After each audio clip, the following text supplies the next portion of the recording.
There's been so much going on this week in the cruise world, but you've come to the right place. We're going to get you all caught up on the cruise news. Week in Review.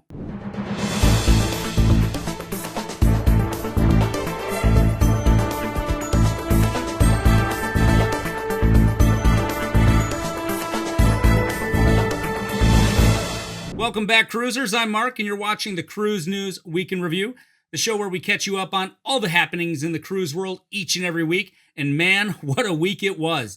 If you love cruising and like getting these updates, as well as vlogs, parodies, tips, basically everything to do with cruising, consider subscribing to the channel and smash that like button. Last weekend, he threatened to sue the CDC, and on Thursday, Florida Governor Ron DeSantis and Attorney General Ashley Moody delivered on that promise by filing a lawsuit against HHS, the CDC, and the good old US of A. But how did we get to this point?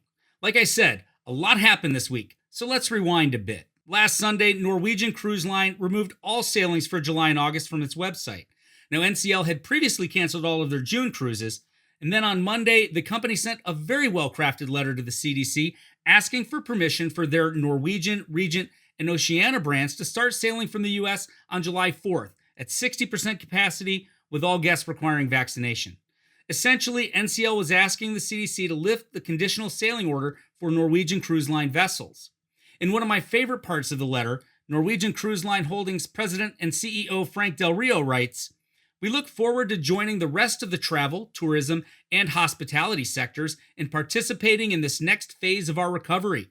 Our robust and comprehensive Sail Safe Health and Safety program extends well beyond the protocols of the travel, leisure, and hospitality sectors, all of which have already reopened, including hotels and resorts, casinos, restaurants, sporting venues, theme parks, and airlines.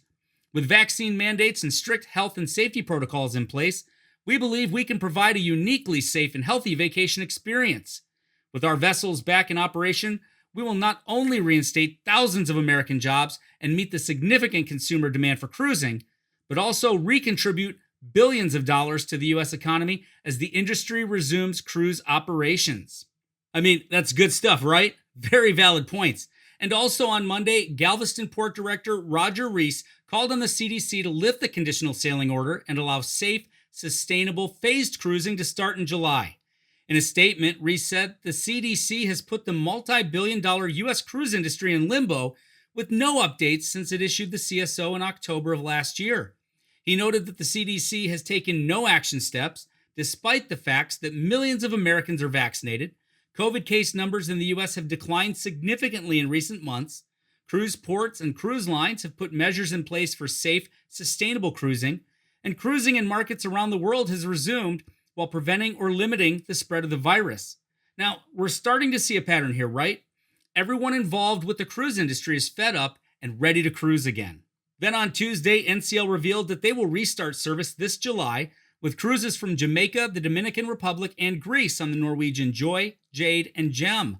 The Jade will begin sailing from Athens on July 25th. The Joy will sail out of Montego Bay starting August 7th, and the Norwegian Gem will start cruising from the DR on August 15th. As NCL makes final preparations to welcome guests back on board, everyone can follow along with the company's new docuseries, Embark, which premieres on April 15th on ncl.com. Not to be left out of the fun, Viking Cruises announced Tuesday that they will continue restarting operations with sailings around Bermuda and Iceland starting in June. The Viking Orion will home port in Hamilton for 8-day round-trip Bermuda escape itineraries, and the Viking Sky will sail an 8-day round-trip itinerary from Reykjavik. All of these new welcome back voyages will be exclusively for vaccinated guests. In a press release Tuesday, Carnival Cruise Line announced that they would be extending their pause in operations through June 30th of 2021.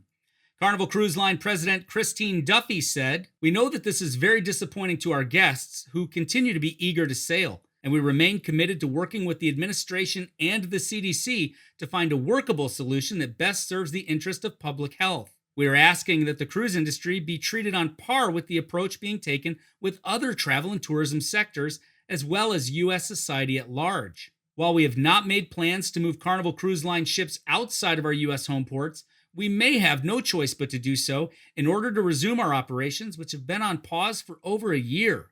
So Christine Duffy kind of throwing down the gauntlet there, The head of the largest cruise line in the world saying to the CDC, "We want to play here, but if we can't, we'll take our ball and go somewhere else." And I doubt it's an idle threat, as Royal Caribbean and Norwegian have already done just that. Shortly after Carnival's press release, Bloomberg reported that in response to the pressure from the cruise industry and political stakeholders, that the CDC may be open to lifting or modifying the CSO.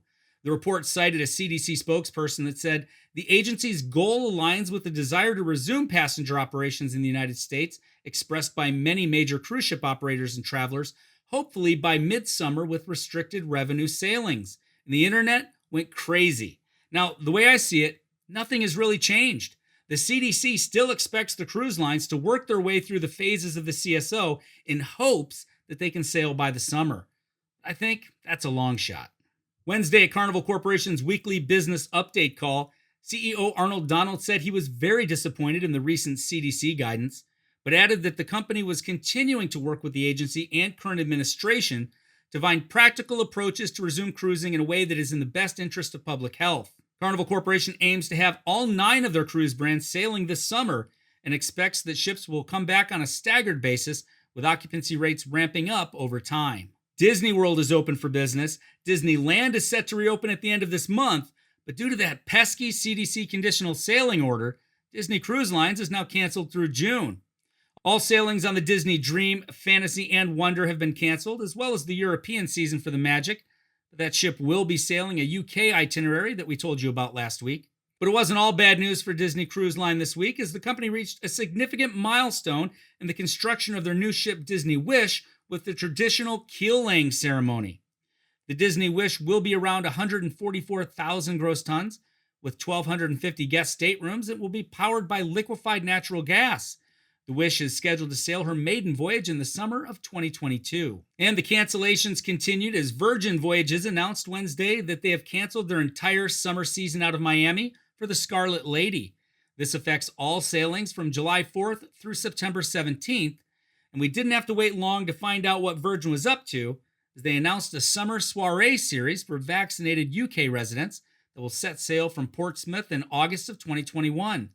CEO and president of Virgin Voyages Tom McAlpin said, "After more than a year of waiting and a major emphasis on a safe return, we're ecstatic to announce these new sailings and bring sailors on board to experience what it's like to set sail the Virgin way. We look at our UK summer voyages as a homecoming to pay homage to our British roots, and what an excellent way to kick off our sailing season before heading back to Port Miami." And head back to Port Miami, I hope she does, as I'm scheduled to sail on the Scarlet Lady in late September. I had a chance to chat with Virgin Voyages crew member Lucy from the Cruising is Crew YouTube channel this week as well. We had a great conversation that I think you'll enjoy, so I'll put the link up here and down in the comments for you to check out. Royal Caribbean also canceled sailings through June 30th for most of their global fleet.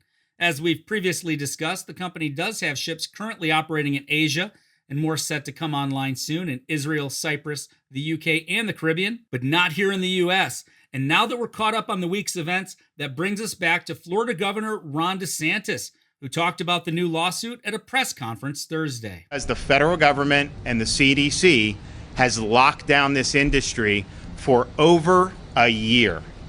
This is not reasonable. This is not rational. And guess what? If they say that cruising is not safe, even with widespread vaccine availability, all the testing you want, they have now antibody treatments that have been very effective. They have all these different things. It's a much different situation than a year ago. But guess what? People are still going to go on cruises. You know what they're going to do? Instead of flying to Miami, spending money to stay in our hotels, spending money to eat in our restaurants before they get on the ship, they're going to fly to the Bahamas. And they're going to get on the ships from the Bahamas, and they're going to spend the money in the Bahamas, and then they're going to do the same thing that they would have done. It just won't be helping the state of Florida, and it won't be helping our folks here who really depend on it. So how does that make any sense? It doesn't. It's irrational, and this is something that we don't believe can continue any longer. And so today, I'm happy to announce that on behalf of the tens of thousands of Floridians whose livelihood depends on the viability of an open cruise industry, today Florida's fighting back. We're filing a lawsuit against the federal government and the CDC, demanding that our cruise ships be reopened immediately.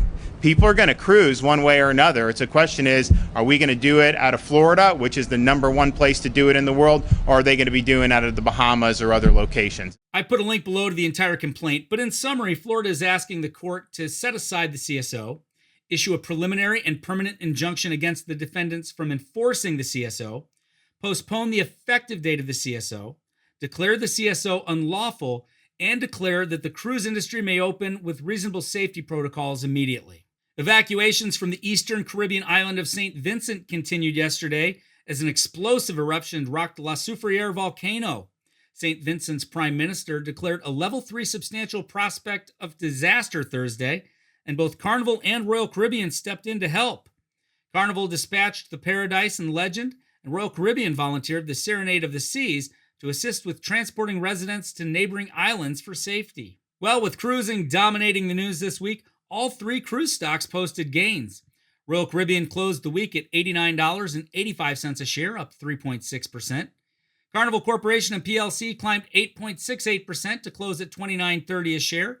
And Norwegian Cruise Line Holdings finished at $30.54, a jump of nearly 10%. I hope you enjoyed the news recap this week, and as always, please let me know your thoughts about all of this down in the comments. I love reading and responding to each and every one of you. Now, I try to stay neutral in these news videos, but if you want my take on the whole situation, check out these 3-Minute Thursday videos. I'm sure I'm going to have a lot more to say this week. Hit the like button, share the video with your cruising friends, and remember, life is short. Cruising is fun. We'll see you next week.